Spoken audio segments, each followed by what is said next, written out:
I'm good. Oh, we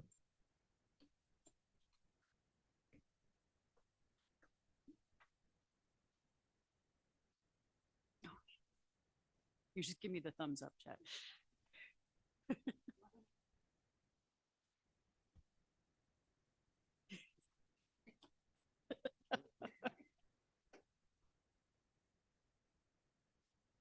I'd like to call the regular Board of Ed meeting for Wednesday, December 10th to order at 6:30 p.m.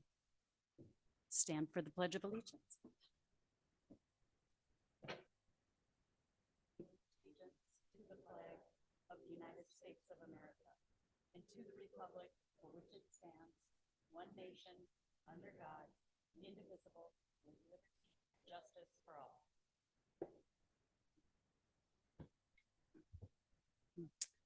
Okay, we're going to go ahead and open up for public comment. I just ask that you come to the podium. Amy, if you don't mind sharing your microphone.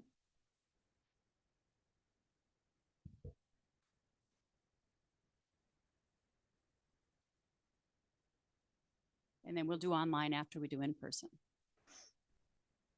Have a conversation, does it have to be agenda item? To have a conversation? No, a comment? No, go ahead. Comment. No, whatever you'd Okay, like. I'd just like to have a few words about the athletic complex. I know the board and town put a lot of effort into trying to solve the irrigation issue, which Like at noon.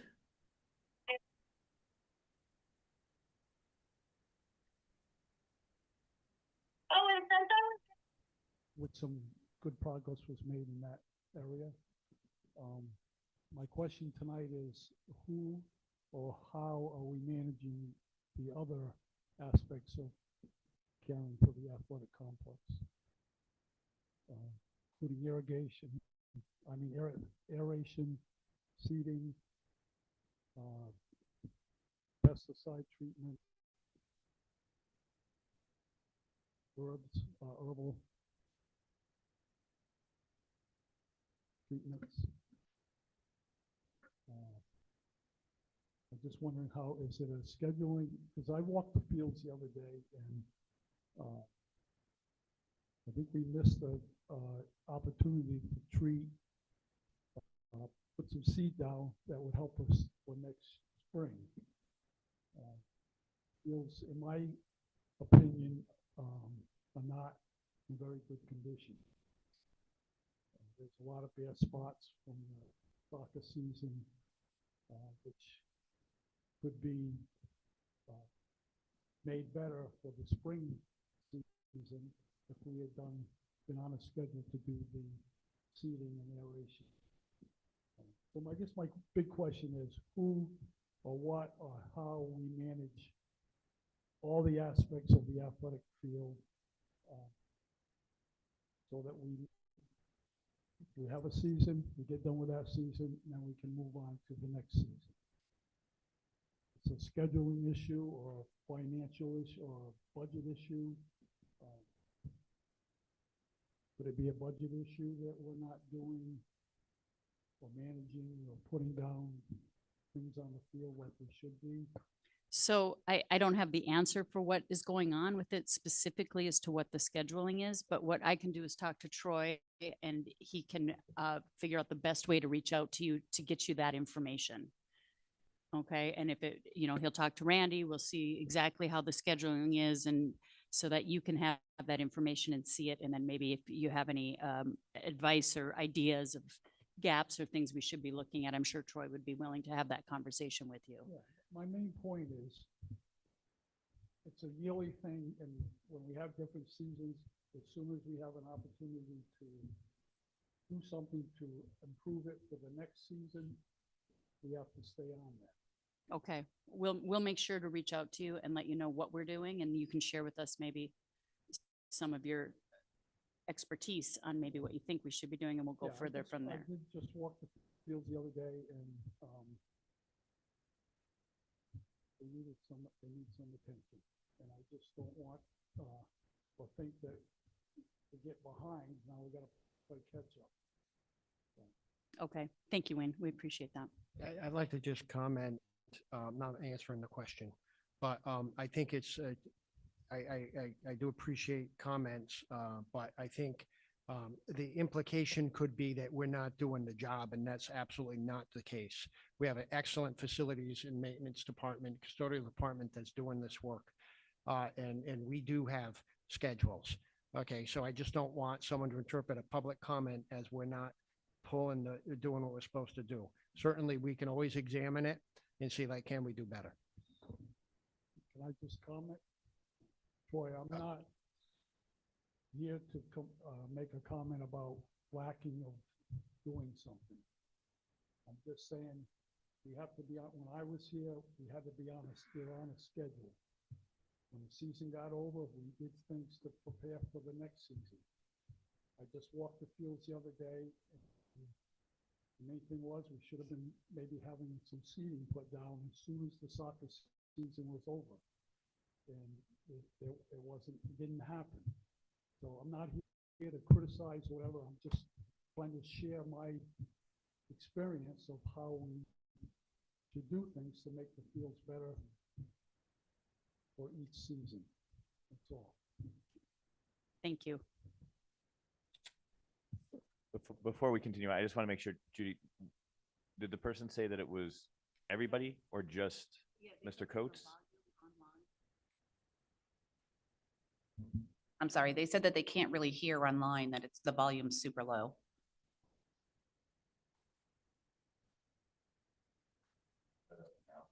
Okay, can you let us know if you can hear us better?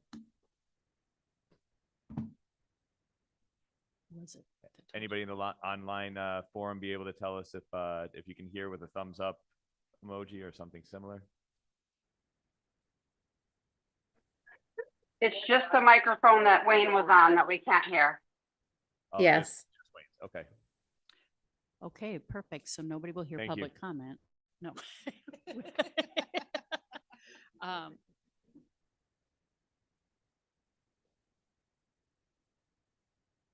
Okay, all right. We'll see. Please let us know, Kristen, when we have the next public comment if you still cannot hear. All right, next. Anybody else for public comment?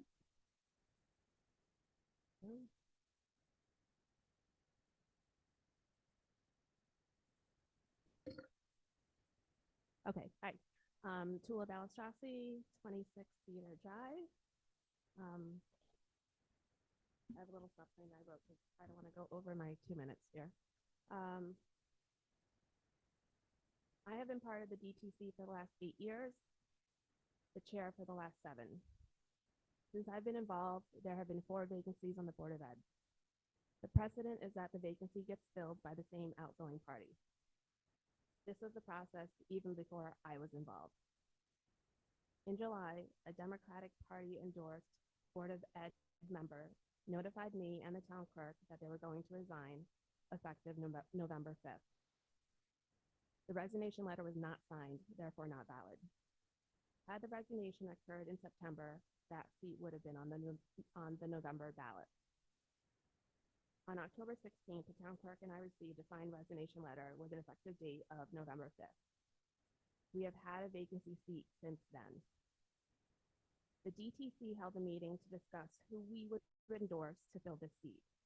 There are currently 3 Board of Ed members that started their initial term out this way. They were party endorsed and then appointed to fill a vacancy for the outgoing party. Everyone on the Board of Ed is actively involved with their respective political party. You understand the amount of time it takes and the number of conversations that occur when meeting candidates. The benefits of an endorsed candidate is that they have been vetted. We want to make sure the candidate brings value to the table and that they can be part of the team. There are no alternate members on the Board of Ed. It's a big commitment and very important for each member to participate. Attendance is imperative, and I'm grateful that all of you show up. Between your regular meetings, special meetings, and subcommittee meetings, I know you put a lot of time into this committee. We want to ensure that the Board of Ed is filled by someone just as dedicated and able to support the mission. These are some of the factors that led the DTC to unanimously endorse Laura Mallow for the vacancy seat. She's professional, she understands budgets, policies, and contracts. Over the last 8 years, she went from a mom at school I happen to know to a dear, trustworthy friend. Laura shows up and always does the right thing. Laura will always be part of the solution, not the problem. That is why we endorsed her. Thank you. Thank you. Brandon, did you have a copy of the policy I wanted to have available for the general public? Okay, you can just lay it up on the table there, and then if anybody wants a copy of our vacancy policy, we do have it available as well.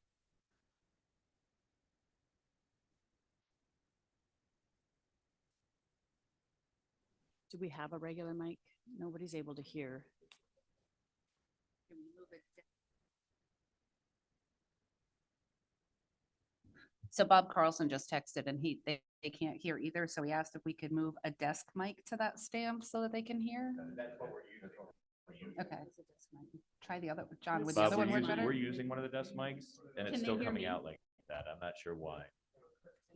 Can they hear me? Ask Bob if he can hear me. Yes, Yeah. we can hear you. Okay, so we'll take mine up and I'll use yours. I could hear you.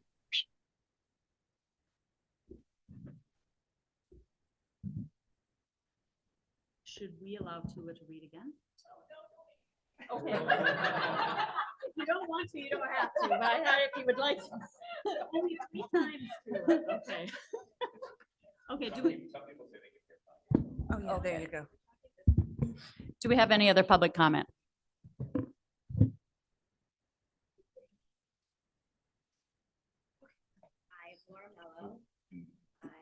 Turn the mic on. Yeah, turn it on. Sorry. We're I guess technological. this is the first test. I'm Laura Mello, 155 Anna Farm Road East. Some of you already know me as Chris Cameron or Keegan's mom. For those of you that don't know me yet, I've lived here for 21 years with my husband Rob as we built our home here. Some of you might recognize me from some of the Board of Ed meetings because I have been an active advocate for the Board of Education for some years now. I was a strong advocate for the #BuildIt campaign and spoke up on a regular basis in support of our school budget to make this happen. During the pandemic, I was asked to participate in a school reopening committee to safely reopen our schools, which we obviously did. Since then, I've continued to attend meetings. I have made public comment when I felt it was necessary. And every time I have been asked to participate in an activity with the school system, I have done so. Since I found out about this vacancy, I've been very interested in coming forward to fill it. I believe that my professional skills as a C-suite HR executive closely match and would complement an already professional board.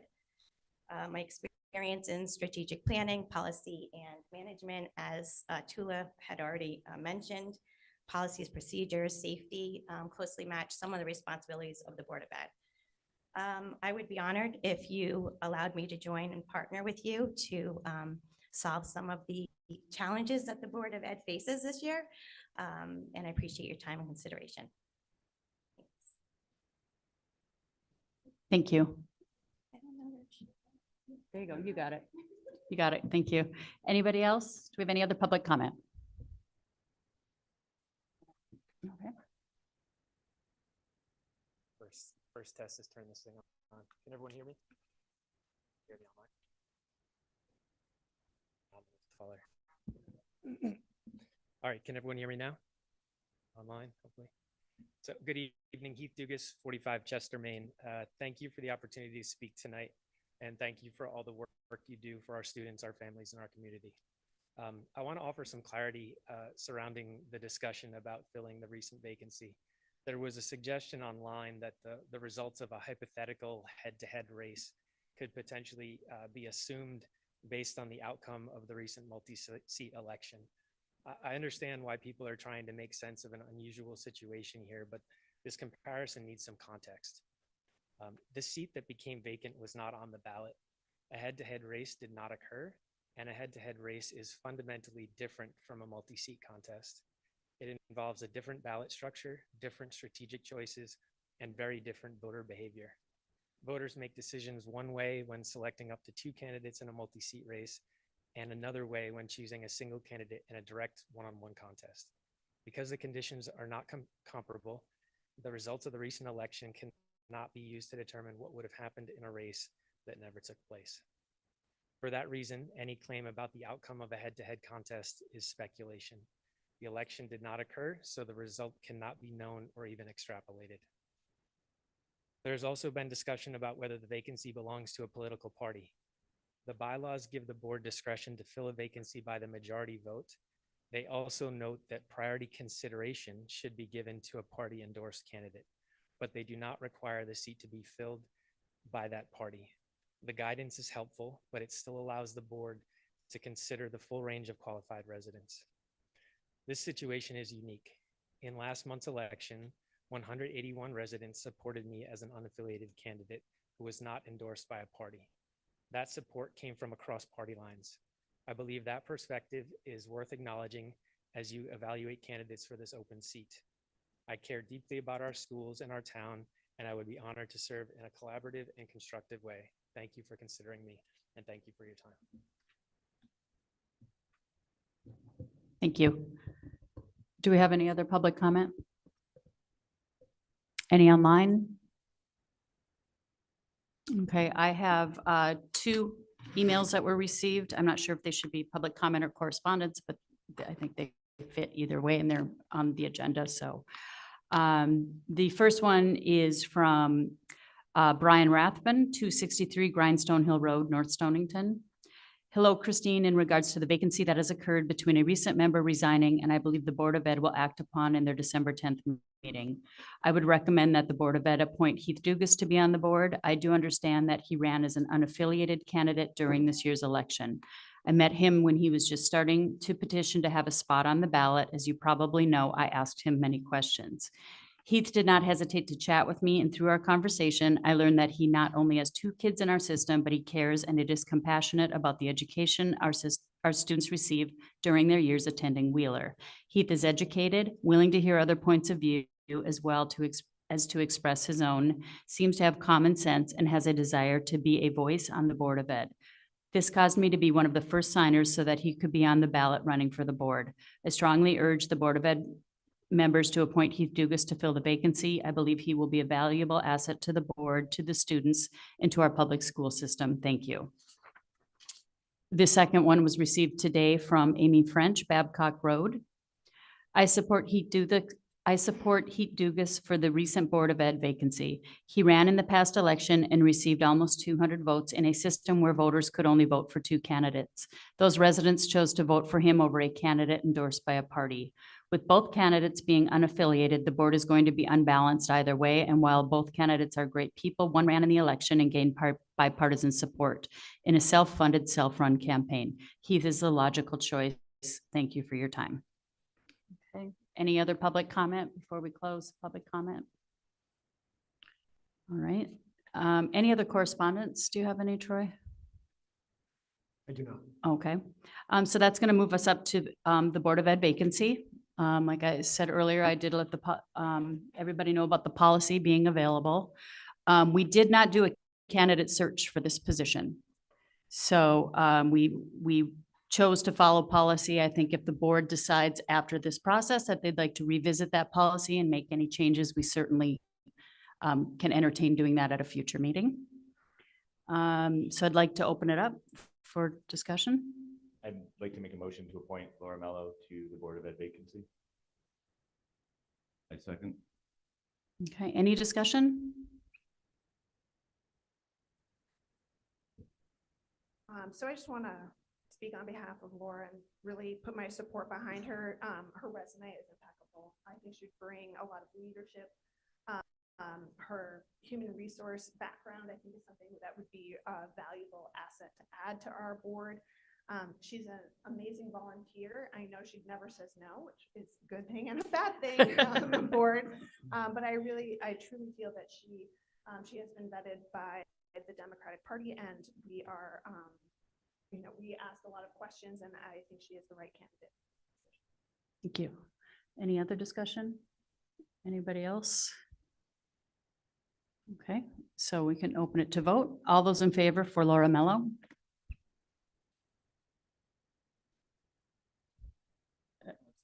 Abstain and opposed? All right, you're abstaining as well? So 2 abstain, no opposed. All right, Laura, welcome to the Board of Education. You will have to go, where did she go? I can't see her. Okay. You will have to go to the town hall and get sworn in, and then we will see you at the January meeting. Heath, thank you so much for your interest, and we have another election just 2 years away, so we welcome anybody who's interested in the Board of Ed to please step forward and take part in that process. Anything else that anybody wants to talk about on the policy or anything at this point? Okay, and so we are going to move into the superintendent's report. Just briefly, I gave you my report in the packet, but just to point out, I did create a guidelines for canceling or delaying or releasing school early, which I've shared with other superintendents. And I do have a one-page worksheet checklist that I've been using a few times now, and it's helpful.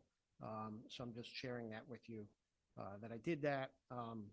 I did participate in a forum last week at Wheeler called The Parent's Role During a Lockdown.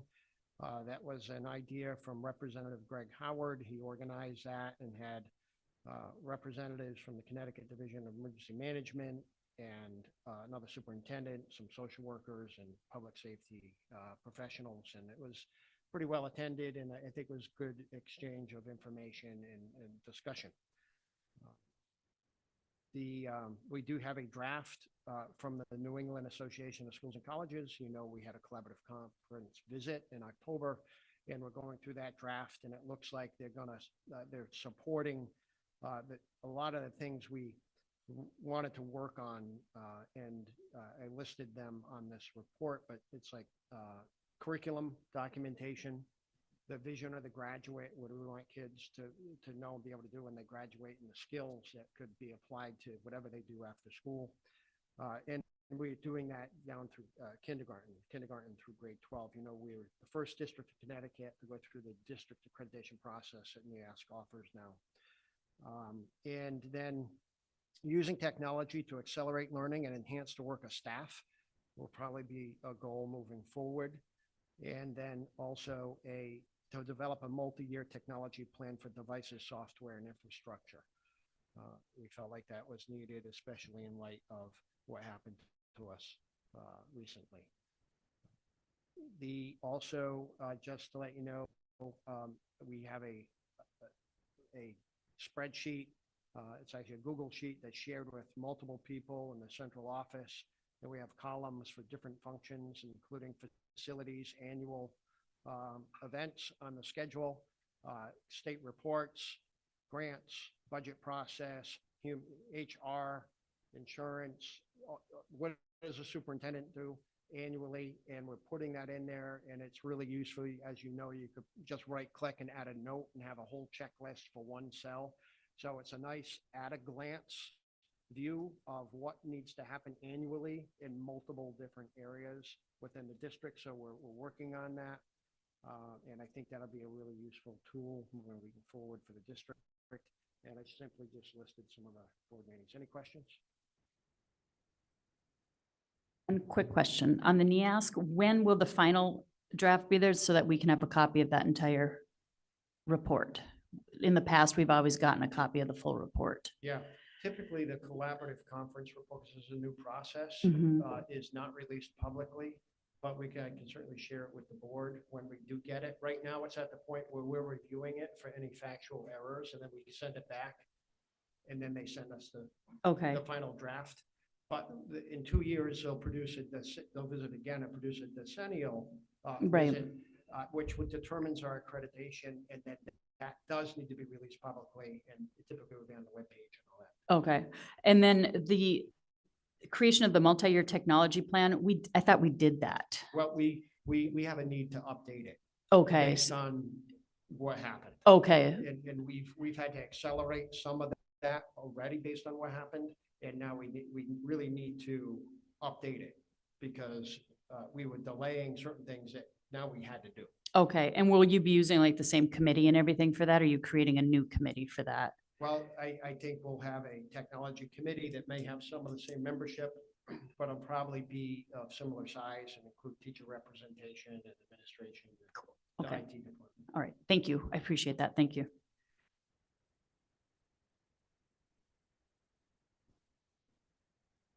My only question is, so I assumed that the curriculum piece of things was going to be on this no matter what, because we were attempting to do the full district aspect of that, and we needed to be able to align it.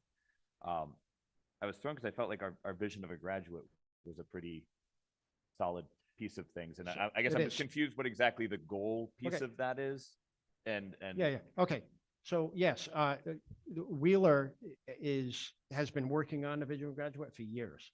And they have a lot of things that are developed with the senior project that they've linked to it. And a lot of class assignments, and they have rubrics to measure students being great collaborators and communicators and analysts. And the elementary school has a very compatible vision of a learner now, okay, that they need to now develop some of those things that the other school had already developed. Okay, so a lot of it is, a lot of the work is to be done at the elementary school, but is like fine tuning to be done at Wheeler. thank you. I was confused because that seemed like something that we had been working hard on, and the idea that it was now a goal, I was like, wait, but that Yeah, makes so sense. what From the elementary. So it- for example, what a is? lot of this is the connection between the elementary and the high Yeah, school yeah, pieces yeah, of yeah. things. So what Okay. does it look like to be a proficient communicator in grade 2 versus grade 5 versus grade 6? And then how does that link to what that looks like in grade 9, 10, 11, 12? Thank you. Any other questions on that at this point? Okay. I don't have a lot to report right now. I've just had my first meeting with Troy, and Kathy sat in for part of that. I should have kind of shared with everybody what we discussed. It was mostly financial based. The cyber incident, obviously trying to nail down those numbers, the non-lapsing, and some of our budget shortfalls. One of the discussions that we did have, and when we put our finance committee back together, is, any way we can avoid appropriation is going to be key. So looking at our current budget, are there things, depending on where our non-lapsing, that we can fund shortly so that we can fund any shortfalls? So I think as we get the finance committee going, that'll be some robust conversations of how do we avoid appropriation, if at all possible. Any questions from me on that part? I know I have my communications and expectations down a little bit lower, but I didn't know if anybody had any questions for me on my first meeting with Troy or anything. And then that brings us up to the best part, student ambassador report. Hello, everyone. Hope everyone's doing well tonight. We're going to start off with the high school report. So pathways, freshmen and sophomores will be learning about the pathway opportunities at Wheeler High School next month. Our career programming is taking off with multiple students benefiting from the work study and internship opportunities in their field. I'm in a work study. I think I'm at about almost 200 hours throughout the school year, and it's been a great opportunity. So I think it's great that they're, getting these freshmen and sophomores educated. I wish I knew about it when I was younger, so I could have done it back then, but it's great that they're expanding it to everybody, because I think there's going to be a lot more people doing it, and I think it's a great opportunity.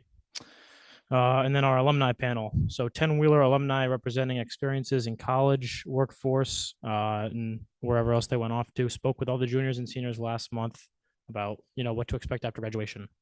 It was an awesome panel with opportunities for small group work that students could attend to get more specific information about their own post-high school goals.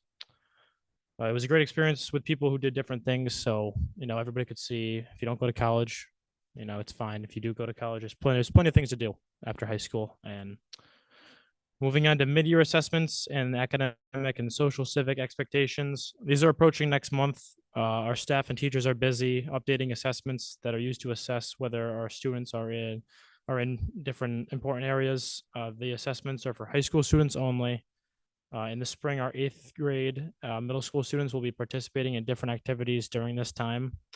And these opportunities are for students to practice these skills in cooperative groups as part of their own preparation to come up to high school. And athletics. So middle school and high school sports are underway. For the high school, our track team just started, basketball teams, and our wrestling, which is the co-op with Griswold. The sports boosters opportunities plan to support our programming that we hope to see you all at. And special congratulations to Zoe Brown and Peter Levanto for making All-State in soccer, and Elise Overmoyer for making All-State in cross country. So great job to you guys. And that is all I have for the high school segment.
Any questions on the high school segment? Anybody?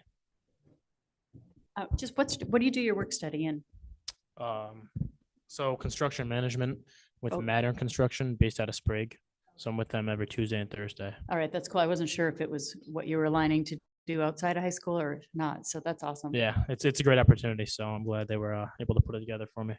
That's cool. Thanks. Congratulations. Can I ask, I also saw a thing about the debate team. I was wondering if perhaps we could get an update on that as well. Yeah, so we just had our playing field debate, and we went for our third year winning in a row, first place. We had a team made up of 4 Wheeler seniors. We had myself. This was my 5th year on the Wheeler debate team. I started in 8th grade. Then we had 4 other members. We had Addison Richter, Stella Thompson, and Amber Torres, who have all been on the debate team for 4 years. And then we did go with a first, second, and third place sweep for speakers award. We had Addison Richter got first place, Stella Thompson got second place, and then I got third place for speakers. So it was a great competition. We love going every year. This is the 4th annual Plainfield debate, so we've won the past 3. So it was great fun. We're looking to try and host our own debate in March. So that'd be something to work on. And then to move on to the elementary school report. The past week, the North Stonington Elementary School's new standards-based report cards went home for the first trimester. The report committee at the school began working on this process over 2 years ago. The school has hosted 2 informational parent meetings to introduce and review the changes, and also sent home a recording of the presentation via Bright Arrow. They will be following up with a Google form for parents to provide feedback for the committee to review. Also, this past week, they held their 4th annual talent show, which consisted of 24 acts and 28 stars. They had a lot of singers this year. Some other acts included gymnasts, musicians, artists, and a magician. It was a great event, and this year it was hosted by 2 of the 6th graders. All proceeds from this event benefit the North Stonington Elementary School's Drama Club and their upcoming performance of Beauty and the Beast Jr. The elementary school is continuing their work with the Sustainability Committee and have expanded their food scraps collection into 6th grade. They would like to thank Ms. Merchant, the 6th grade science teacher, for assisting the school in getting this into the classroom. They're currently planning to expand this collection to 5th grade lunch starting in the 3rd trimester. And they're also looking to possibly bring over leftover cooked food to the warm shelter. The North Stonington Elementary School is also looking into possibly hosting a Bring an Adult to School Day. A Google form went out to gauge interest in this event. It's tentatively scheduled for mid-January, and other upcoming events include the middle school chorus concert, which actually happened yesterday, the 6th grade through 12th grade band concert, which is happening tonight, and the 4th and 5th chorus concert, including bucket drums and xylophone ensembles, which will be happening tomorrow. Any questions? Thank you. Anybody?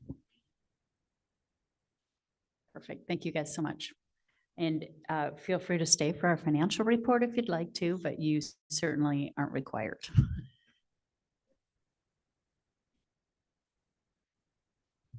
Can I just piggyback on? Oh, you are all required to stay. I wanted to quick piggyback onto the idea of the concerts because I've heard, I didn't get to attend the chorus concert last night, but I heard it was amazing. The band concert, I got to sneak over and watch my son play before having to run over here for the meeting. But what really blew me away was the number of kids that are involved in the band now, because I feel like it's just, it's growing.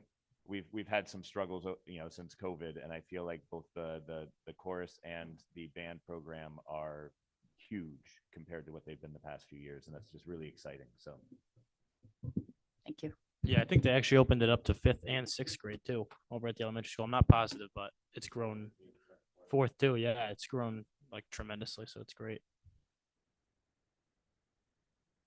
And I'll say, because I did go to the chorus concert last night, and I can say that the teacher's doing an amazing job with those kids.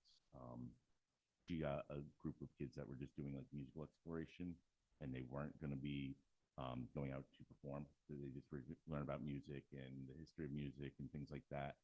And she got them interested enough to actually want to get up as a small group and actually sing a couple of songs as well. So I think that really does speak volumes to the way that the teachers are engaging the kids to help rebuild those programs. Yeah, I want to add, I think it was her first year too, and it was absolutely fantastic. Oh, that's so cool. Wish I wouldn't have missed it now. Did they record it? the band concert was being recorded. I know they were running lights, sound, and everything, and they had it being recorded. So. All right, that's cool. And I'm sure there'll be another one in the spring, so that'll be Oh, something there we to, go. to plan Thank to go you. do. I'll catch that one for sure. All right, that brings us up to the Cub Club report. Troy, do you want to take with that? Yeah, so we thought we'd give you just an update on where the financial status was for Cub Club. For those who don't know, Cub Club is before and after school program at the elementary school that's open to K through 6th grade students. We did increase the cost of it $1 per hour this year over last year, and that's because we were a little bit in the red last year. So right now, we're in the black, $1,761. That's through the end of November. Okay, so we're going to continue to monitor that throughout the year to see if the rate we're charging is the right rate. But that's where we're at right now. I know there's been some discussion, and I've had some conversations about possibly running Cub Club in the summer. Two of the major stumbling blocks with that is that the custodians in their contract have a Monday through Thursday schedule. So the custodians are not available on Friday. So if there was a program, it would have to be Monday through Thursday. And then also, there's a lot of work that happens in those buildings over the summer. And there's furniture stacked up in hallways. There's floors being stripped and waxed.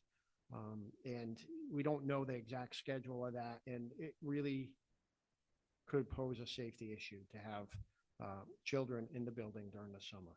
So I am not recommending that the board create a summer program for Cub Club. The Cub Club was meant to be a before and after school program. So that's what it is. When there's no school, then it would be something totally different. It'd be like more the summer camp. And I don't think we want to get in the business of running a summer camp. Do you guys have some questions on that? I always have feelings on Cub Club. Just first thing, I'm a little concerned about this hourly subscription. The cost is really high, and I only used it for a little bit, and I found it to be really clunky. Do we think that that is still a good investment, or is there another option or any option really? Because it's cutting into a lot of potential monies that's coming in. I think at any time you have an online payment where people are paying with a credit card, there's a fee. Even with our, my school bucks for our lunch, there's always going to be a fee. So yes, we can switch to another one, but there's going to be a fee. And I think any system has its glitches. And yes, we worked out a lot of the glitches with Arlie, and we did have Nenny in the first year. In the second year implementation, we have fewer bumps.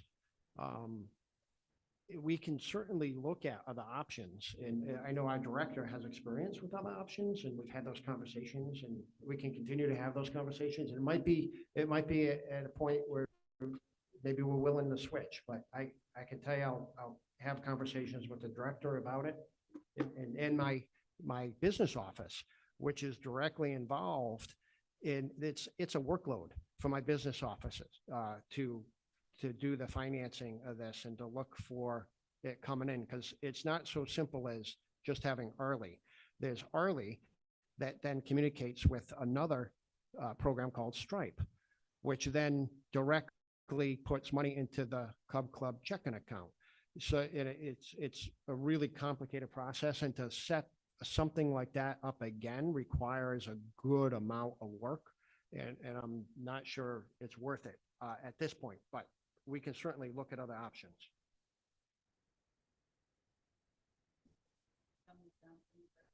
So we're paying, well, the Cub Club's paying the $2,400 annually for Arlie. And then in addition to that, the $1,752 in credit card fees. But you're saying that Arlie. That's correct, Kathy? Yeah. Yes, that's correct. So that's correct. And if I could pipe in, Please. it is a ridiculous amount of work for our accountant, our accounting specialist to keep track of what's coming in, what the fees are. The fees average 6% because you get a percentage on the credit card, plus every transaction has a charge to it. So the fees are through the roof with Stripe, and to pay the additional monies for the software with Arlie, it's a lot. So if we wanted to reconsider a payment where parents could pay with a check or cash or something, I might save you some money.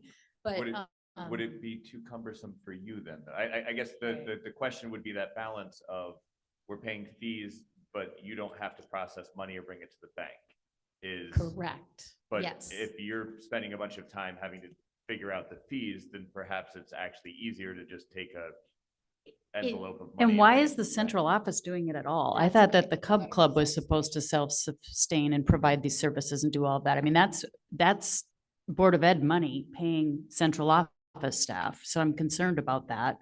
Because the board decided to make it a Board of Ed program.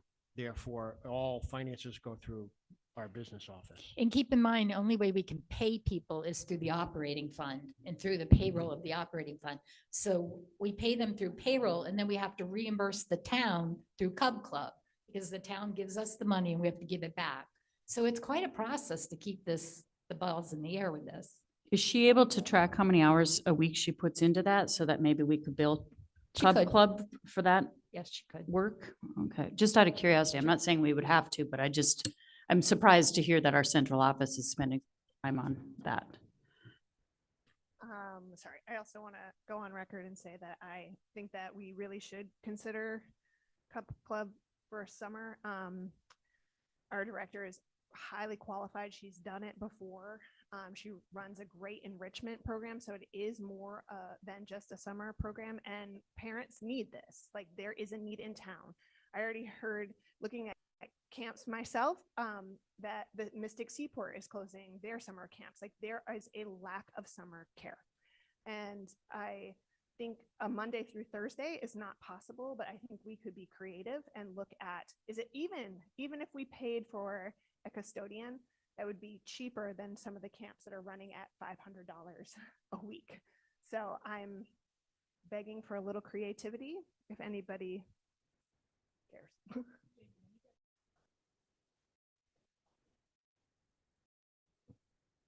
Yeah.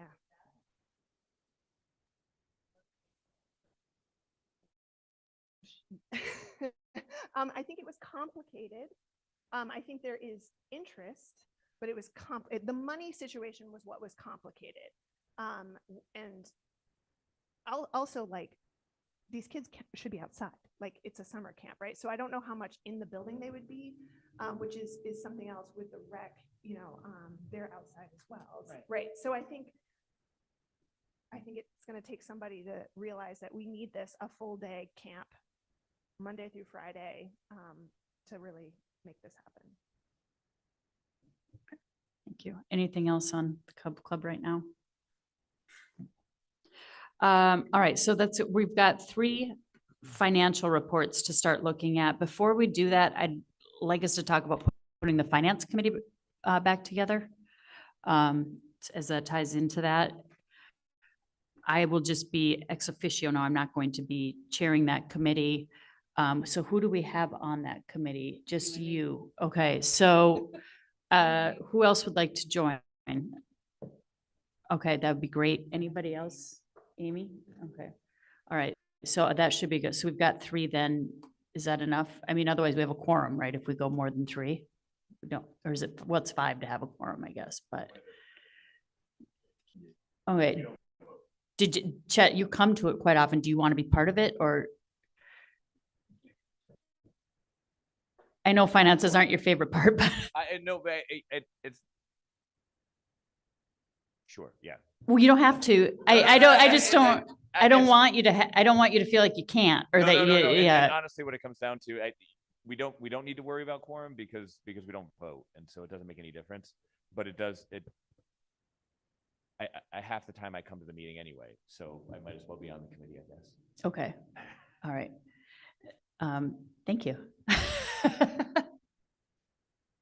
So it's going to be Amy, yourself, Brian, and Chet. All right. Anybody else want to be on it? So that brings us up to the cyber incident. So we put together a listing of the cyber security incident expenses in your packet. And they're significant, but less than we had thought at one point. That's a positive. But it does total $245,000, just over. There are a few of those expenses that are our best guess at the moment. So this really is an estimate. But many of the expenses are solid in there. So that's about what we're looking at. Looking at it in total, and we kind of going in, I mean, we can stay on the cyber incident, I guess, for the moment, but we have a perspective about like, what does that mean for the whole budget in the forecast at this point in time as well, that I'd like to talk about. But does anybody want to talk specifically about the cyber expenses before we go into that? Can I just ask for a clarifying reason? So the retainer, in the sense that cyber reason was taking a retainer, was that a retainer to have them on call in case something else happened, or was that a retainer that they then pulled from expenses as we move forward? And does that on there as the retainer still and not transferring to expenses mean that? What does that mean? That means we paid it. So that retainer went in. Yeah, but- just for them to begin the work. We had the contract, which off the top of my head, I think it was 68,000. They wanted 50% upfront. So just to begin the work, when the situation occurred, we had to give them 34,000. Okay, so And it's then more of they- a down payment than a retainer. even. Correct, Okay, right. the word retainer confuses me because sometimes it's a retainer just to have them No, on call, and sometimes it's a question. retainer like it's the first part of the money that we're paying, so. that's what it was.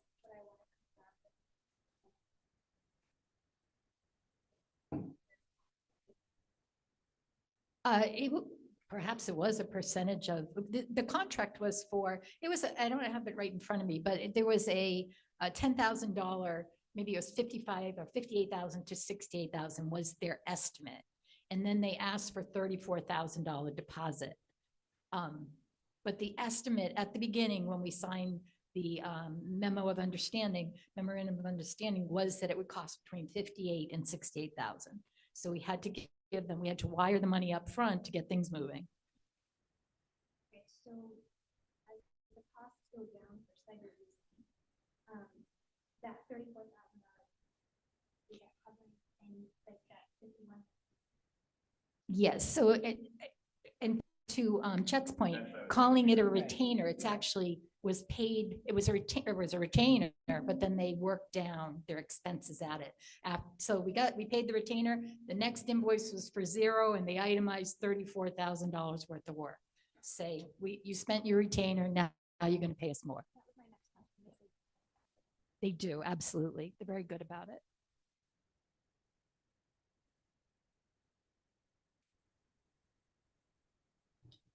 All right, did you have something else you want to say about the budget as pertaining to the cyber, correct? Yeah, I wanted to review the budget, the year forecast in relation to multiple things. One is cyber, one is special ed costs. Okay, so when all we that. get to Yeah. that, we'll dive into that. Okay. Any other questions on the expenditure report? I have one more question. Sure. If I might have missed something in the last meeting. Why don't you use the other one?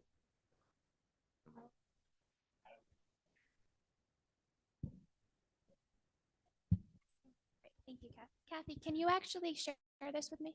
Because, okay, so in our last meeting, there was a projected total cost of $273,500. And then down here we had the 245. So how sure are we of these numbers or any projected costs? I'm going to steal your mic. Troy, I can't think back to the Yeah. the difference between the 273 and the 245 off the top of my head. Oh, I know. Yes, It was Learn. Learn, because Learn has a grant from the state. So we were expecting, I don't know, $50,000 in Yeah, expenses about from 50, Learn. yes. And they discounted it tremendously because they used a state grant to subsidize it. And they gave us a deal on They top of did. that because they're our education support center and they like us. Yeah. That's my take on it. They like me. Well, yeah, that's the real answer. It really was all about that. Yeah, so that was the difference. Thank you between the higher number and the lower number, the grant.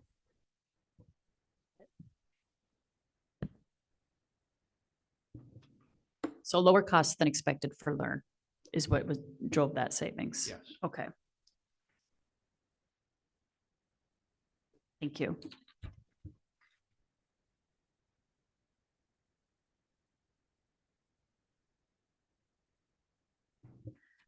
We're going to move into the year-to-date Board of Ed budget. Okay, I'd like to start at the end and point out as of right now, our forecast is an unfavorable balance of $201,314. Now, that's primarily comprised of additional special education expenses of 193,000 and and cyber incident expenses of 61, because some of the cybersecurity expenses we did fund out of operating. Okay, so that the total then is offset by a little bit lower medical expenses of 58,000. But this 201,000 that we're projecting to be in the red does not take into account the possible $100,000 that we're going to get back from insurance. Okay, so it's still too early to determine $100,000 on a $16 million budget. And we're only in December. It's too early to say where we're going to be, even in a couple months. So I think it's something we have to really pay attention to moving forward to see where we're at now. To see, we did make the claim with insurance company on Monday. We had all the records together and everything. We didn't have to make the claim until March, by the way. but we did it this past Monday. We submitted all the paperwork for the claim, so hopefully, I don't know the timeline in which we'll hear. We're very hopeful that we'll get that $100,000. So you could take that 201 and subtract $100,000. And so would be in much better shape. And then, I think we just see how, the forecast goes the next few months and monitor that. And I know we had talked about having to go to the town at some point, but maybe we don't have to. I think we can kind of keep our fingers crossed on that. And it, so far, I believe it's looking better than I know I had initially thought overall. And I think it's a lot of what the board has done in their decisions about using some of the non-lapsing funds to cover the cyber expenses. I think that really helps. So kind of as I'd asked you before, and I think we want to have more discussion about this than right now, but what things to avoid going to appropriation? What things are in the current budget that we could possibly pay for from non-lapsing? If we end up carrying $114,000 balance in the non-lapsing and then go to the town for So an appropriation of some sort, that's just not going to go well, Yeah. and it's not going to help us well at budget So- time. All right, so one possible reason, and Kathy, correct me if you don't agree with this, but I think an easy expense to pay out of non-lapsing to free up money in the budget could be some type of transportation, like a sports transportation for Okay. a season or for a sport. And I think that could be an easy place to take it, because that we do have budgeted in the operating budget. Okay, I mean, and keep in mind that we're not, that line item is going to stay in the budget and it'll be in the budget next year. It's just what things can we look to fund so that we're not going back to the town for an appropriation of some sort to cover a gap on our current budget, and then saying, but by the way, we ended up carrying a balance on the non-lapsing and carried over last year's money at 100% into the non-lapsing. Hey, Kathy, with the technology that's getting purchased mid-year, was that out of operating or was that already out of non-lapsing? That was already it's already designated as non-lapsing. Okay. Yeah, I was 38. thinking that would be a nice, easy way to It do it as would. well, as if we Yeah. could. if we But could- to your point, I know that we have our annual bill for Tyler Technologies, and a portion of it, roughly 20,000, is still, we owe it. But we could pay it out of non-lapsing rather than paying it out of operating. So I could quickly come up with a list of items so that as I pay them, I know I have approval to have them paid out of non-lapsing. Well, and I feel like if the board is, and maybe this is something for next month where we need to just come to an agreement as a board as to, are we okay using any amount of non-lapsing to avoid appropriation, or how are we looking at this moving forward? Because I would say for many of those things, if we pay it out of non-lapsing and then it turns around that we have a surplus at the end of the year, it just goes back into non-lapsing. Right. And so to me, this is an extenuating circumstance. If we can pay things out of it, let's do it. But I think we need to come to a board decision on that. So. And the auditors are in the final stages of the financial statements too. Okay. So we've estimated 200,000 from last year going into non-lapsing, but as the auditors complete their numbers, we'll have a more definitive number. And that Okay. should be in the next couple of weeks. And I think we're kind of all on the same page that way, and I think you're right, like the transportation thing, line 209 is forecasted at 181, but the actual right now is only at 72. That's software licenses. Can we pay those invoices all out of non-lapsing? That's $100,000 right there. So I definitely think, and again, it's not that we're removing them from our budget. They're going to still be there next year, but what can we cover to avoid, so that we can fill that shortage? And I think if the finance committee could maybe make that their, recommendation, kind of dig through that in January, then we can bring that forward. All right. Just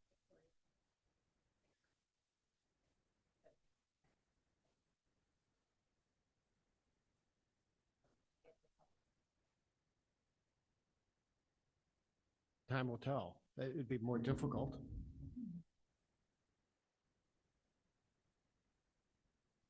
Well, so that's where I think when you look at the non-lapsing, then you go in and say, maybe we're not able to buy the laptops and the Chromebooks this year and some of that, if we have to do that and release some of those funds that are approved but haven't been spent yet.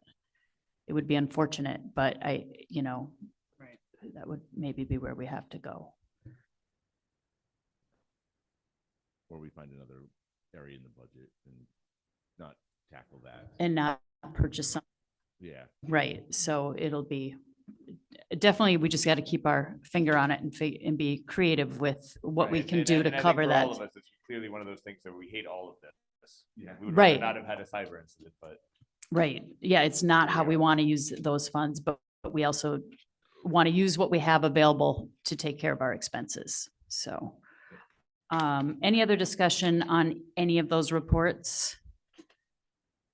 All right, so if we could get a motion, I'd like to have all three of those reports go over to the Board of Finance. Make a motion to move all 3 reports over to the Board of Finance. second. Any other discussion? All those in favor? Aye. Opposed, abstain? Great, thank you, guys.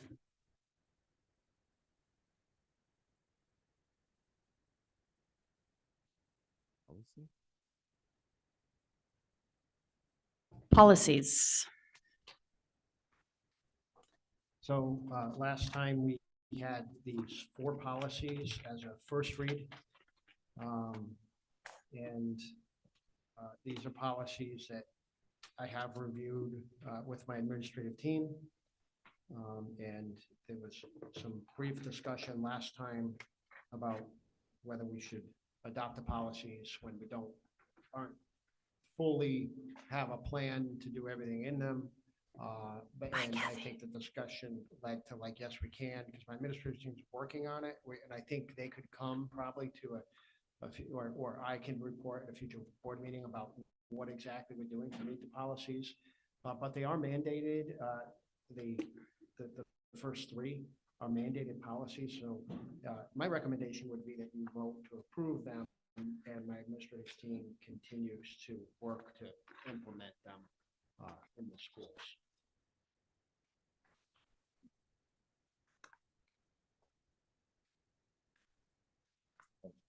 I'll make a motion to approve policy 5144.12, policy 6172.1, and 6141.52 as presented. A second. Any discussion?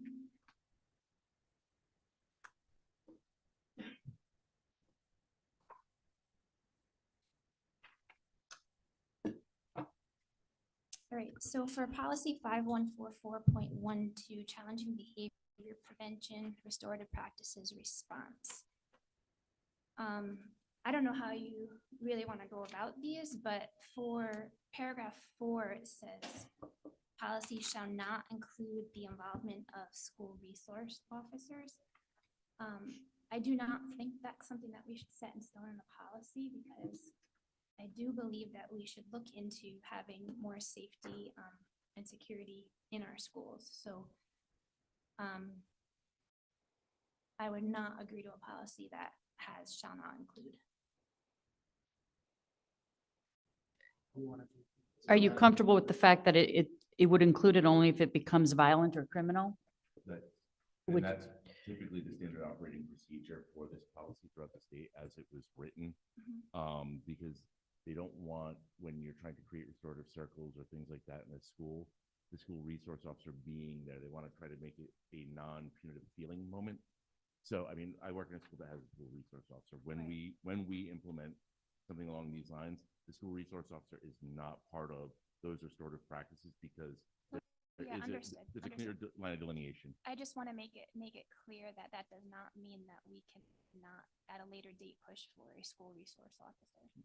You could have one. You just can't. They should not be taking part in this part of the policy or things related to it. So what if a teacher or staff, faculty, principal, if they're dealing with a situation and they feel threatened in any way, who do they call besides their response team? That's And I mean, but that's not necessarily when we're talking about restorative practice. So there becomes a line, right, where police can be involved and that student can be taken out of school in cuffs.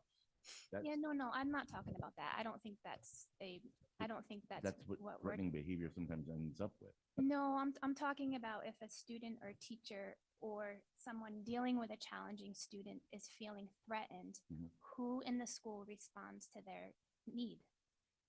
That would go through administration to start, because they're the ones that would have to respond and then address the behavior with regard to the regulations that the school has in place that are governed by the policies that they have. That a kid making threatening statements doesn't necessarily necessitate an SRO intervening. There are other steps that could and should be taken before using law enforcement to deal with such behaviors. Is there a plan for supports within the schools at this time to respond to a teacher, students, or administrators who feel threatened? Oh, we don't have- Yes, I mean, they report it to administration, and the administration handles it. So yes, everybody knows that they report to the administration. Actually, students can report to their guidance counselor, the social worker, the school psychologist, or any teacher for that matter, who would then help them. We actually have an anonymous reporting system as well, and students do use it. They can say who they are, and if they want, but they don't have to, and they can just report something anonymously, and then the administration always looks into it, and they're very quick to respond. And actually, multiple people get text messages and emails when someone makes a report. So it's not just one person getting them. And it's members of our administration, our mental health team, and the superintendent.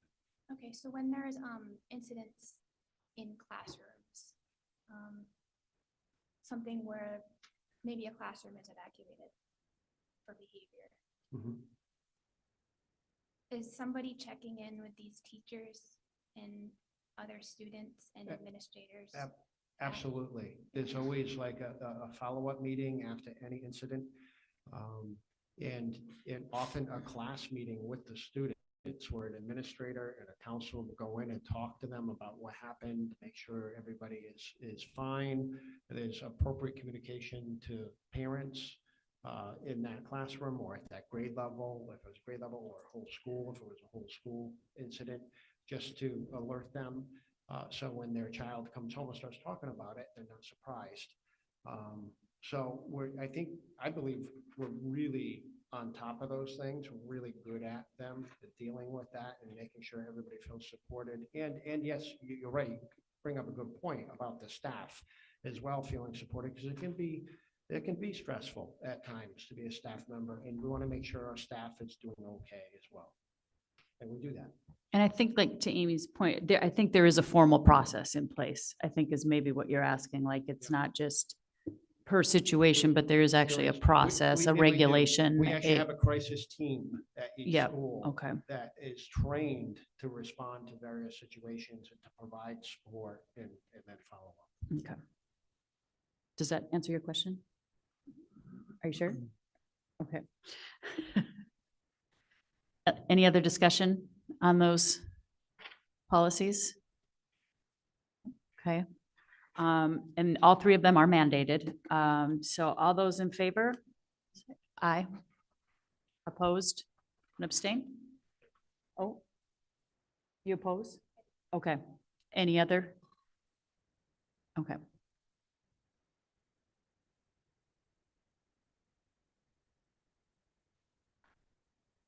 It takes us up to 12:50. Visits to schools.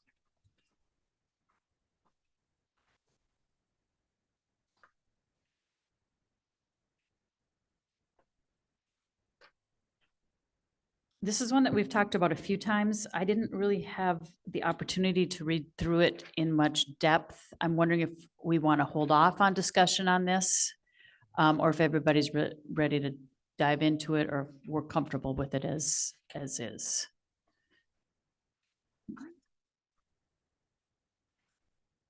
One's about visits to the school, and then one's about school visitors. And I'm wondering if we should combine One them. is the old policy and one is to recommend a new policy by CABE. And I just brought it in here because the old policy is from 2007. And I Okay, thought that maybe we want to start updating those old ones. yeah. All right, because the subheading was different, I didn't know if they were different. So we're gonna change it from visits to the schools to school visitors. Okay. Yeah.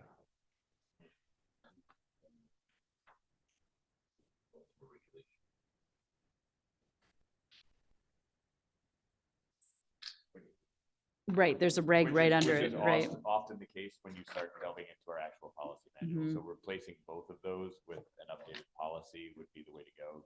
Because we're not doing reg anymore. We're leaving the reg up to the admins, so, or the superintendent, whichever.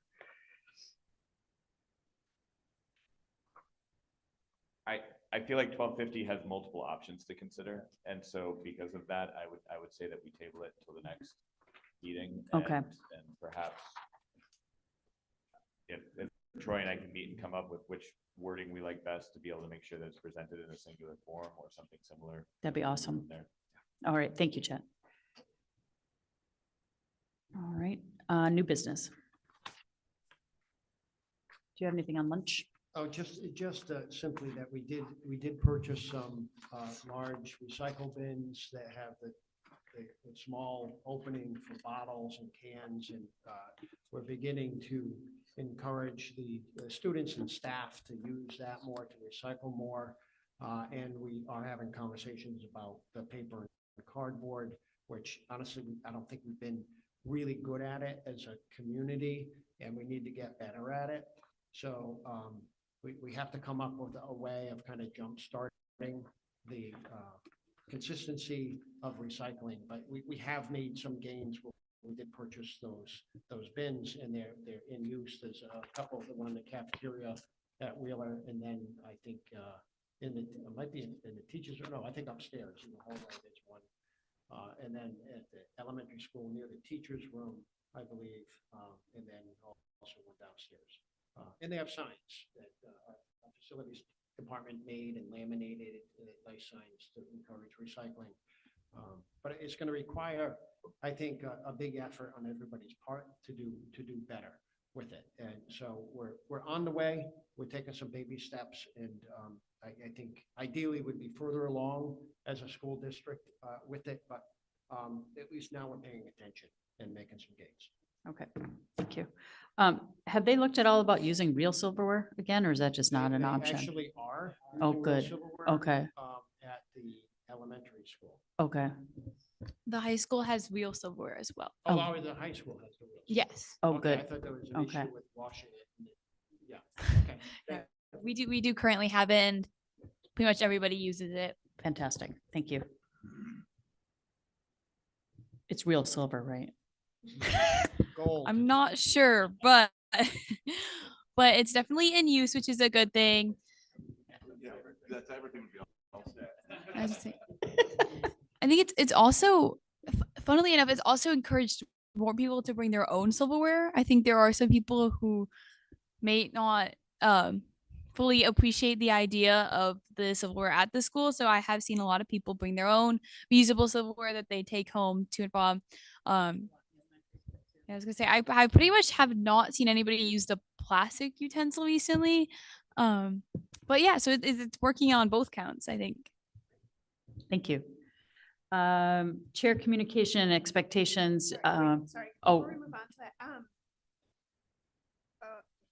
well, sorry, no, I guess maybe I'm looking at this as lunch, separate and recycling, but at some point, could we get an update on like the meals? Like, I thought we were trying to go for like more green, more right? Wasn't that In better quality. better quality? Yeah, I Yeah. think we can give you an update Okay. at some point on that, and maybe we can gather some information. Maybe our student representatives can help with that.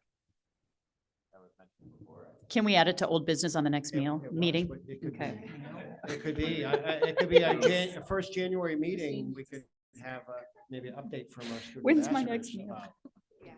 Meals. And maybe where you're getting it from.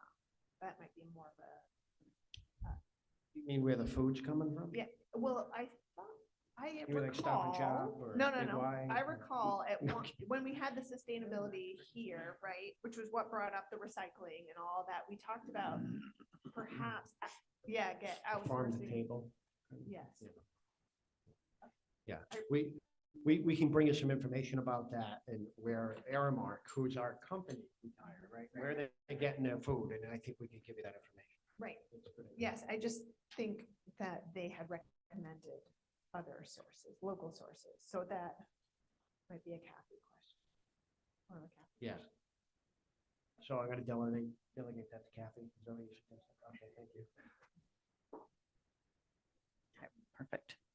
All right, Chair Communications and Expectations, trying to, so far, share as much as I can when I get it. I will tell you, I don't have a, alert set up for my email for the board, so sometimes I don't look at it until the evening. There was one I missed today that I kind of got to 3 days late. Is that process working for you guys at this point? Or is there anything you'd like to see differently? I very much appreciate the fact that I've gotten more email communication in the past month than I had for quite some time. There's some kinks because there's a lot of doubling up, I think, at the moment, because there's been there's been things that Troy will send and then it gets sent again. But I have to be honest, I would rather receive an email 3 times than not receive an email, because I Okay. can always just kick an email out, and I appreciate the fact that, I mean, you can forward absolutely everything, and I'm going to be happier than I would be not getting things in that email. So Okay, and I'll try to watch that too as Troy sends it, that I don't forward duplicates as well.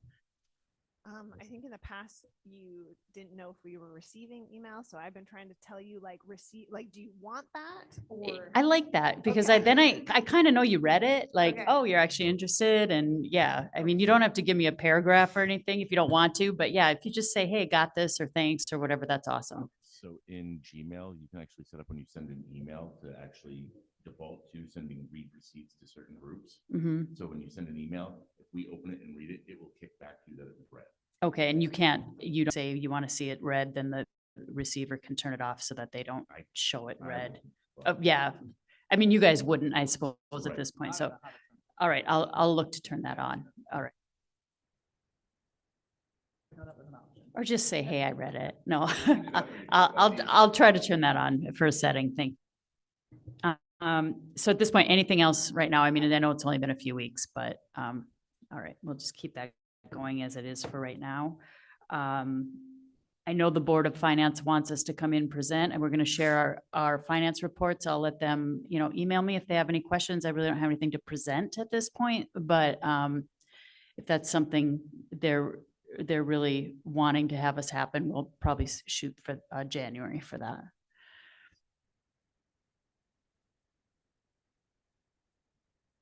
And then the next one, we don't have to discuss too much. One of the things I am going to try to do is keep us on an 8 o'clock or as close to an 8 o'clock end time for our meetings. I think it's really important. I put the presentation calendar, asked Troy to put it in because we had put this together some time back. And I think in the next meeting, we should kind of discuss, do we need all those presentations? What are we looking for from those?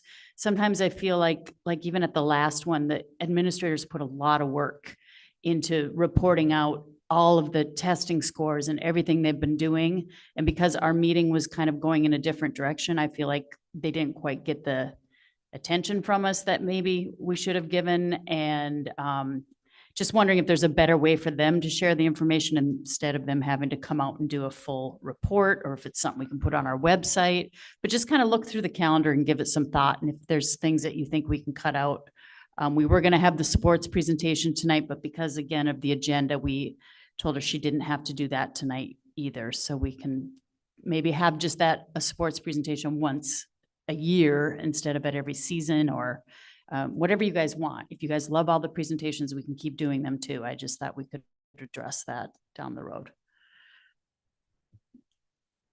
I would just say, if we're not going to do a sports presentation, I would love an email. Again, I'm very happy with written communication, and especially on something like that, I don't need to be asking burn questions but I would love to have all of the information, especially the things like how many students participated.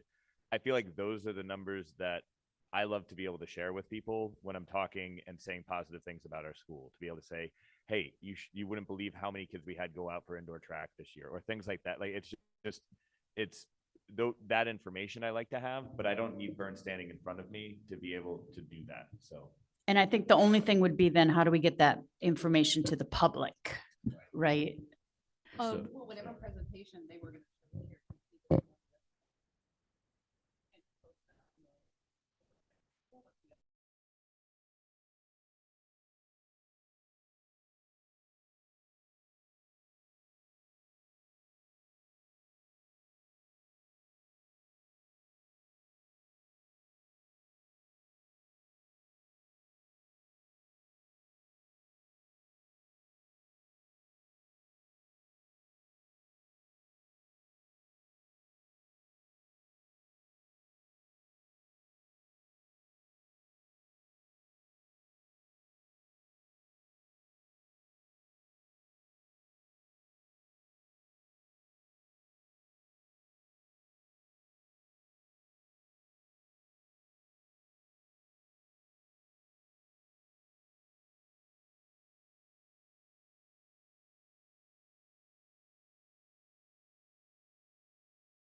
Directing back to the website. I'm gonna piggyback on that. Yeah, so I mean, we really should direct people back to the website, right? Like, there are many social media accounts and they're like, athletics, and there's even a food service one where they're publishing the menus for the month, but they're not actually putting the menus for the month on the school website anymore.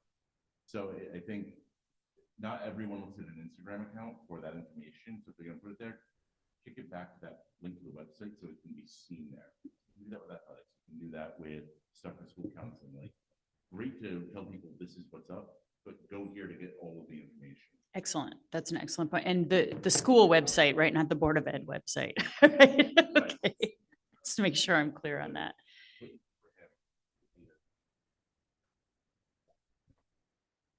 Another possibility for something that would be like the athletic presentation at like a meeting, we could also just have one of the student ambassadors do an athletic report too. We could have Miss Macker write it up if she's unable to make it. If there's anything notable going on, we could just have it as a separate section, or just make sure that the high school report includes the information in the report.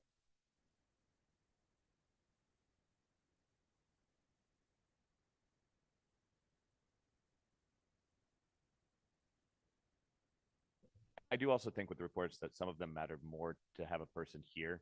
Like, I want to be able to ask Randy questions, right? I feel like when he's giving his reports, I want to be able to, if he says something, say, wait, but what about this, or however that might work. Yep.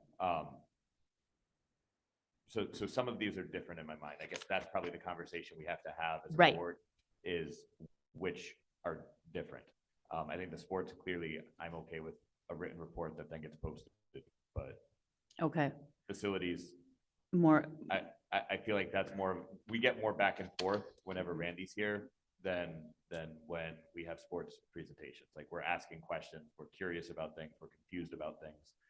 And I think we want the expert here talking to us, not, an email that doesn't necessarily cover it. right. No, that makes sense. And especially those things that directly, not that they don't all come from our budget, but those are heavy in our budget. So, All right, so let's take a look at the list then, and we'll revisit that one as old business at the next meeting as well.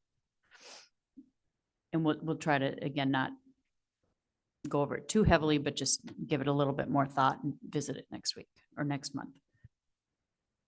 Oh, and then here's the fun Sorry, one. Sorry, Yeah, one more, yeah, just because I want to, I think it's also important that we allow the presenter to decide on some of them as well. I have to say, for example, when Rob gave that technology presentation, it mattered that he was here giving that presentation, because he basically converted almost everybody on the board into a space where we were like, okay, this is a good plan moving forward. It had all of those pieces. It had the things that we wanted. We were able to ask questions, get answers. And I feel like sometimes the person giving the presentation may want to be here for a purpose like that. And I think that we have to take that into You're consideration. talking about Rob Salino and Kim Haggerty, who did the Sustainable Technology Plan? Yeah, I agree. And the technology is a big one. I mean, we need to know, especially as things are evolving, how that's laying out. So, all right. Good point. Thank you. Do we have a couple hours for the school calendar tonight? Okay. It's really just the first draft. Okay. Start thinking about, it's the first read. It's the first read, no discussion required. There goes that 8 o'clock. Are you taking more feedback, or Do you want some feedback now? or do you just want to come back? I don't know, has the board had time to look at it? If not, Clearly they then have. Maybe we should wait.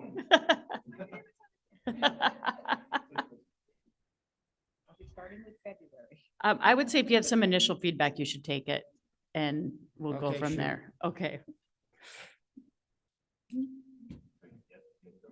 Yep. We'll take 5 minutes of feedback. Go. Who's got the timer? As a teacher who is currently on the schedule of having the 2 days before Thanksgiving be those days for parent-teacher conferences, which I believe is what we're looking for here, right? With that 23 and the 23rd and 24th. There are definitely some positives and negatives. I would hope that we would ask the teachers. I do like some of it, but I have to say, for me, I get the 25th off. And so having parent-teacher conferences for 2 half days ahead of time is a lot more palatable when the day after you're staying until 8 o'clock right before you hit Thanksgiving, you get the Wednesday before Thanksgiving as a day off. So. And the thing as I said earlier, I think the thing you want to look at with regard to those 2 days before that half day on Thanksgiving, I also get the day before Thanksgiving off, but we do our parent teachers the week before.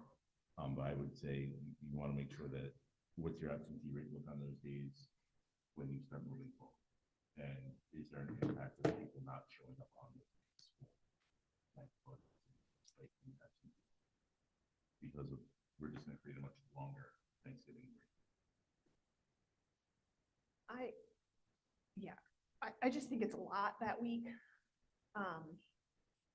with the holiday. Okay. I just think it's a lot. I feel like there's a lot going on that week, and you're adding in parent-teacher conferences. So it's the Thanksgiving week that we're having an issue with. Okay. I agree. Parent-teacher conferences that week are. Okay, all right, so the idea behind it was that when it was the Thursday and Friday at the end of the first week of November, people were saying that's really broken up that week, right? Because the first Tuesday in November is always a regional professional development day, and it's an opportunity to get together with other schools. And it's on the Learn calendar. And that's why we really should have that as a PD day. And then the next week is Veterans Day. And in this community, I think it's real important to have Veterans Day off, even though we celebrate it in school, right? So the discussion was, well, wherever you put it, if it's on the 5th and 6th November, that week is broken up a lot. So we're like, well, Thanksgiving week's kind of broken up already, so let's just put it there. And I know there are other schools that do their parent conferences there. In fact, I have experienced it myself in the past. Of course, in that community, we didn't have any problem with absenteeism on those days, but I think that is a good consideration to look at. So anyway, that, just the reasoning behind it, I think my administrative team is fine keeping it in the first week of November, if the board wants to keep it in the 5th and 6th. But then we do want that PD day off. Well, what about the 4th and 5th? Why does that be a Thursday and Friday? Oh, it could be. It could be that, yeah, it could be the 4th and 5th. That'd be fine. And then they have to come back, then they have a full day work on the Yeah. 6th. Sure. All right, so just if you don't mind taking that week back, does anybody have any other weeks that stuck out to them at this point? I had one question on when it's in June. I feel like usually graduation's on a Friday because the Friday before is usually the senior project presentations, which is usually also a half day. And then exams are usually that last week, which is when senior week usually takes place. So I was just wondering why graduation's on a Thursday instead of a Friday. Because it's typically on the last day of school. Mhm. And even if we add snow days, now we can still keep it there so people can plan. And just because it's the last day of school, we don't want kids to be like off and then, and then come back for graduation. Although, I mean, we can consider that.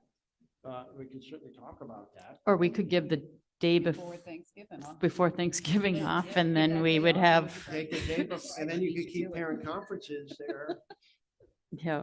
Yeah, I think it works out. I think you could. You You know? want to take a day off for Thanksgiving and add a day to the year and put graduation on Friday the 11th? I'm Yeah. fine with that. I mean, I'd like to talk to my administrative team. They may see something wrong with it. Yeah, take a look at it. Yeah. See if you can work in the 11th. Because we can keep graduation where it is, even if we add snow days. Still move the parent-teacher conferences. Yeah. Have full day of school Monday and Tuesday before the Thanksgiving break. Sorry, can you just confirm to me when Easter is? Is it really?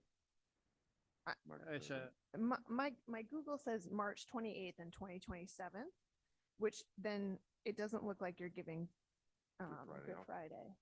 But I don't know what that. No, the 5th is, yeah, and the 2nd I don't think is Easter. I don't know what date. is it the first?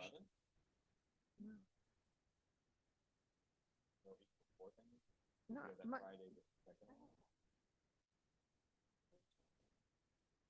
It's, no, March April. 20, no, so it's March 28th, 2027. yeah, so that means Good Friday should be. You know what? I think maybe you're on the wrong week. Oh. April 5th. Oh, I see. You do not So March have- 26th would be a holiday? Is Mar- that what you're saying? Yeah, March 26th should be, That's a Good Friday? I think that's Good Friday. That's a holiday. Yeah, Okay. but I don't know what the 2nd is. No, we don't need Friday the 2nd. Yeah, I think you have Friday the 2nd is Good Friday, but It's actually March 25th. And then why do we have those 2 half days like that? All right, so that's a wash, no? Oh, those are conference days. Because now we have school on the 2nd of April, Yep. but don't on the 26th, so that's a 1-for-1. Still get rid of the 25th and move the last day to the 11th, which graduation could be on the 11th. Genius. It is. The 31st and the 1st are parent-teacher conferences. so sorry, I missed, because I was trying to figure out So the 2nd will be a full day of school. yeah, The 31st and 1st are parent-teacher conferences. Okay. Good Friday's the 26th, possibly taking off the 25th. but we're still considering the 23rd, 24th as conference. No, I think we should Okay. move those conferences Okay. still. You want them the 4th, 5th possibly? Yeah, 4th and 5th possibly, if your admins are good with it. Okay. And then you'd have your graduation day on the 11th, a Friday. All right. And tell your classmates to thank you. Yeah, I think everybody's gonna be really happy that I just gave us a whole nother day of school. All right, so I think that's good. No, it's not even me. I'm just moving it for the next generation. I'll be gone by then. Yeah. Right? Yeah, I was gonna say, So their I'll be juniors gone are by gonna then. really love you. Yeah. All right, so thank you, Troy. I think that would be all the adjustments I we will- probably need. But I could bring it back with those adjustments and then you could take another look. Yes, please You can let have us. another hour discussion. We need at least And then another you can vote discussion. on it. All right, thank you. Well, we don't, all right, Felt like an hour. That might be a record. all right, we got to keep moving. We have, so we did the financials already in the financial report, so we just need to approve the minutes from 11/10/25. I make a motion to. I make a motion to approve the minutes from 11/10/25. I'll second. All those in favor? Aye, opposed, abstain. Future agenda items, I'm just wondering if we want to entertain the idea of a workshop maybe in January for goals and those kinds of things. Yeah, I like it. We have new board members. I think it would be good to be able to sit down. okay. Are you guys okay with looking at a Saturday morning in January?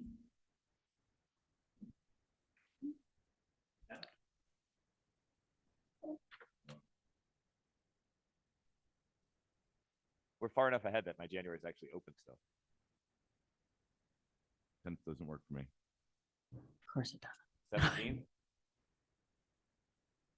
I could probably make the 17th work. Do you say 17 doesn't? He can't do 17th. 24th? Well, I can't do the 24th. We do the 3rd. Does anybody have a date on the? 31st? No? Nope, that's the library. Oh, that's right, right. At 6 o'clock at night. Like.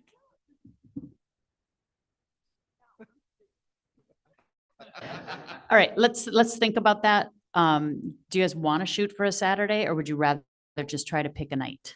I think nights are just, we're exhausted by the time we get Well, here and at the, night. and the question is January, I mean, we can also push it to later on. I don't want to hit like end of February and March because that's budget season and we're all, yeah. Well, what about a Saturday in February? The first one's the 7th. Anybody got anything on the 7th? I have nothing less than the 7th. Okay. Oh. Oh, that would be great. Could each make a box? I'm pretty sure you guys made us have a meeting last year on what's in the box. We did have a meeting on that. Okay, 9. What? 8:30? 8:30 or 9, I was thinking. What do you guys like? 9. 8:45. 9, okay, let's do 9 a.m. I'll bring some coffee and stuff and it won't be 3 hours or anything. We'll make it productive, okay? All right, great. Any other agenda items that you guys want to discuss for the actual regular agendas? Yeah, Could we just kind of revisit our communication with the public? Yes. Please.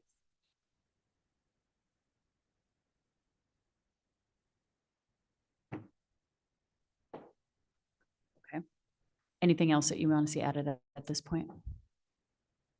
Okay, we'll make that an early on priority, Jamie. Yeah, or I mean, it's also could be discussed at the retreat. if you Okay. want to. That might Okay. be better, and then maybe we Okay, could present out a plan. okay, perfect, okay. Make it about that, Yeah. okay. That would be the thing. Okay, love it. Any other public comment?